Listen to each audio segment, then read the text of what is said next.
Info for patient. Anti tuberculosis treatment, तो उसकी पहली इंडिकेशन ही रिकवरी की है कि मरीज़ हेल्दी होना शुरू हो जाए, यानी उसकी भूख बेहतर हो जाती है, वजन बढ़ जाता है, उसका अनीमिया भी एक सिम्टम है, अनीमिया बेहतर हो जाता है कि जो बाकी अलामात हैं यानी बुखार रहना, जिस्म दर्द हैं, वो सारी बेहतर हो जाती है। तो ये उसमें डाइट का बड़ा इंपॉर्टेंट रोल है, यानी डाइट को बेहतर करना।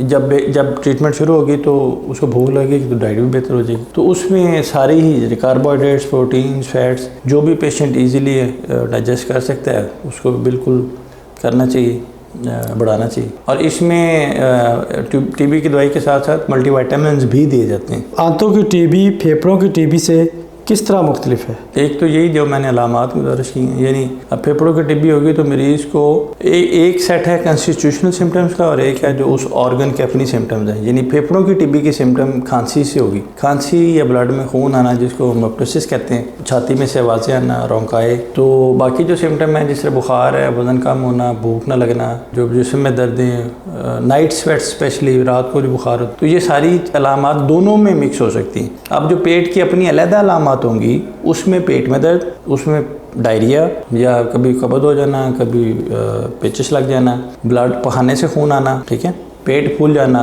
यानी गैस से, जैसे कहते गैस होगी, डिस्टेंशन होना, और पेट में से आवाज़ें आना। तो ये सारी जो अलामात हैं ये पेट की अलग होगी। टीबी के अलामात दोनों साइड पे चलेंगी और ऑर्गन के अलामात उसमें फिर फेफड़ों की मिल जाएंगी और इसमें आंत की मिल जाएंगी। सर, इलाज के दौरान ग़िज़ा में क्या तब्दीलियाँ करनी चाहिए? अच्छी डाइट लें, मतलब हाई प्रोटीन डाइट हो, ठीक है, कार्बोहाइड्रेट्स भी लें, फैट भी लें, कोई ख़ास इस तरह की परहेज़ नहीं है कि आपने ये नहीं लेना और ये लेना है।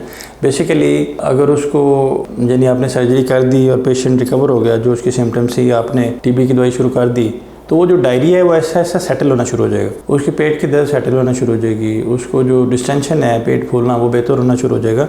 तो ऐसा ऐसा ग्रेजुअली जो टॉलरेट हो रहा है उसमें आप बैलेंस डाइट लें तो कोई ऐसा हार्म नहीं है। आंतों की टीबी होने का किन लोगों को ज़्यादा खदशा होता है? जिनको पहले फेफड़ों की टीबी हुई है, यानी they are prone to reinfection, यानी वो जो क्योंकि सोर्स उनके पास पहले है, फेफड़ों की टीबी हुई है और वो इनएडिक्वेट ट्रीटमेंट है, जैसे मैंने पहले गुजारिश की है, और वो जो स्पुटम है यानी बलगम है वो खा लेते हैं, यानी सॉलो कर लेते हैं, वो पेट में चले जाते हैं। तो ये है। दूसरे रिस्क वो पेशेंट है जिनको लिम्फ नोड की टीबी, जिन्हें लिम्फ नोड में टीबी फिर रही है और लिम्फ नोड से वो ब्लड में गई, ब्लड से फिर लिम्फेटिक्स में या उस सिस्टम में, और उसने फिर आंत को पकड़ लिया है। तो जो ऑलरेडी किसी जगह पे टीबी लेके फिर रहे हैं या पहले हिस्ट्री है, उनमें ज़्यादा चांसेस है। और दूसरे वो लोग हैं जो एक्सपोज हैं मिल्क को, जो गाँव के लोग हैं जो उसको कुक नहीं करते, जो बॉयल्ड नहीं होता, तो वो जब वो कंटेमिनेटेड मिल्क पियेंगे